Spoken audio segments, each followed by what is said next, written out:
Hello everybody, and welcome to our very first week in the Imagination Station. I can imagine you're wondering, what in the world is an imagination station? Great question.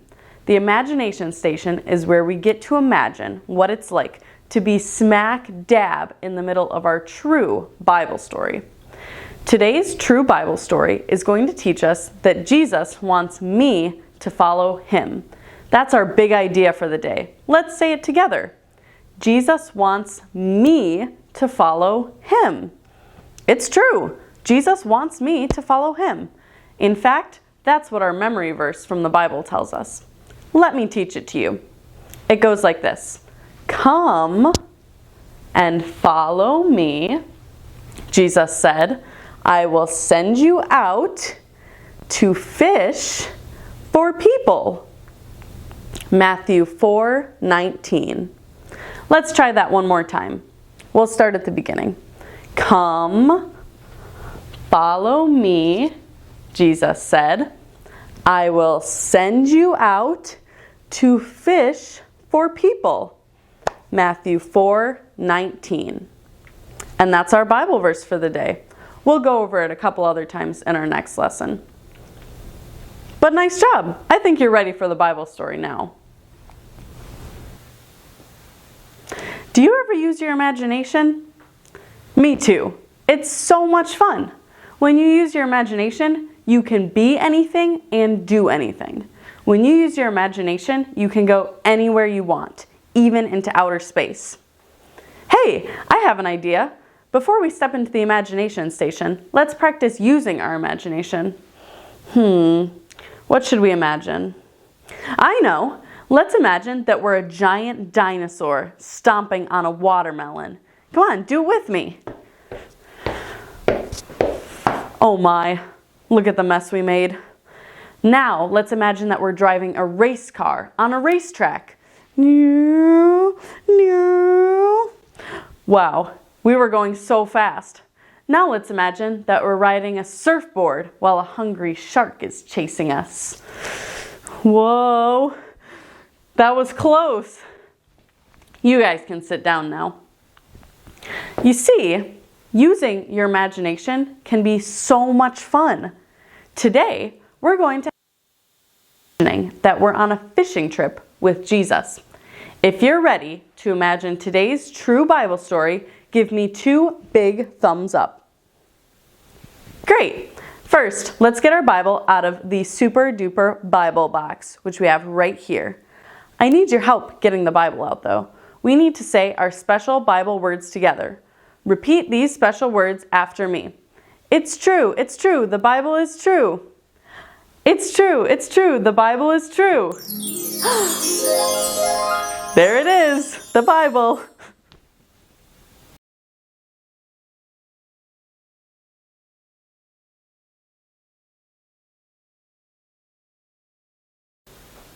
Now that we've got our Bible, I think it's time to take a ride in the Imagination Station. We better put on our seatbelts. Come on, do it with me.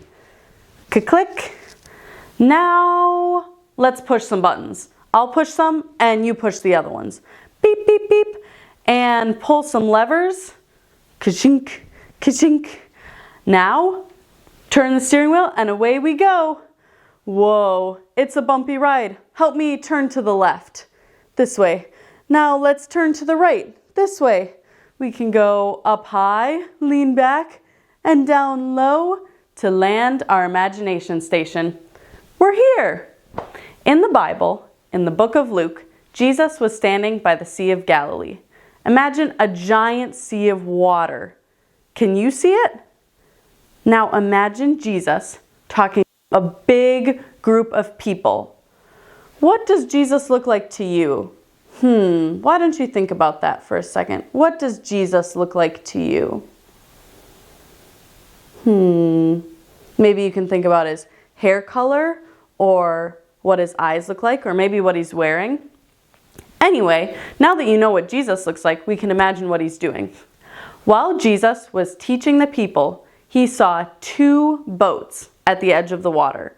So let's imagine those 2 boats on the edge of the water. Now we can imagine that we're with Jesus as he walks over to the boats. Here, let's walk over with Jesus to the boats. Stand up and walk with me. We're walking to the boats. We're walking to the boats. And stop. Jesus sat down, so you can sit down, in the boat with a fisherman named Simon.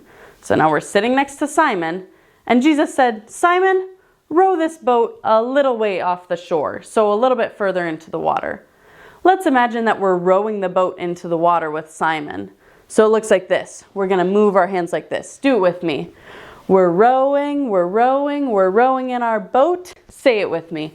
We're rowing in our boat. And stop. We're done rowing. While Jesus was in the boat, he taught the people on shore about God. When he was finished, he said to Simon, now go out into the deep water. Throw your fishing nets into the sea so you can catch some fish. But Simon shook his head like this. Master, he said, we've already tried that and haven't caught a single fish. But if you say so, I'll try it again. Let's imagine that we're throwing our nets into the water with Simon. So grab a hold of the net with both hands. Do it with me. Are you holding onto your net? Now let's count to 3 and throw it out. 1, 2, 3. Throw it out. Splash. Imagine the nets sinking down, deep down into the water. They're all the way at the bottom. Simon waited and waited and waited. Then he began to pull the nets out of the water to see if he had caught any fish. Let's imagine that we're pulling the nets out with Simon. So let's pull those nets out. Grab that net nice and strong. Pull it out of the water. As Simon began pulling up the nets became very, very heavy. Let's imagine that the nets are heavy. Ooh, so as we're grabbing those nets, it's so heavy. So heavy. As Simon pulled these heavy nets into the boat, he realized why they were so heavy. They were filled with fish. Not just one fish, not just 2 fish, but hundreds and hundreds of fish. There were so many fish that the nets began to break and the boat began to sink. It was a miracle, something only Jesus could do. When Simon saw this, all these fish, he fell to his knees in front of Jesus. Let's fall to our knees like Simon. You can fall onto your knees. Simon knew that Jesus was special, and he was amazed by what Jesus could do.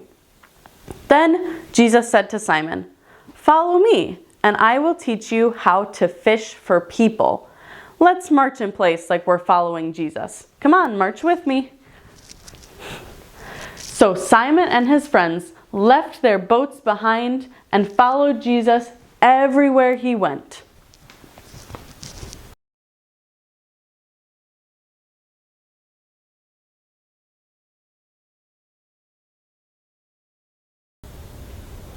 In our story for today, Jesus asked Simon to follow him. Did Simon do it? Yes or no? Yes! Simon and his friends set their fishing nets down and they followed Jesus. Do you know what? Simon followed Jesus, and so can we. Jesus wants everyone to follow him. He wants me and you and you and you and everyone watching this video and everyone in the world even. He wants all of us to follow him. But you might be thinking, hey, how can I follow Jesus if I can't even see him? Great question. Let me show you. Give me a big thumbs up. We can follow Jesus by making good choices. Now give yourself a big hug. We can follow Jesus by loving God and loving other people. Now spread your arms like a cross. Let me see you do it. We can follow Jesus by believing that he died on a cross to take away the punishment for the bad things that we do. No matter who you are, whether you're big or small, short or tall, Jesus wants you to follow him. You know what? That's our big idea for today. I think we should tell it to our parents and our friends when we see them. Maybe we should practice a little bit first. Who could we practice telling? I know. We could tell our friend Topher the gopher. Let's see if we can find him.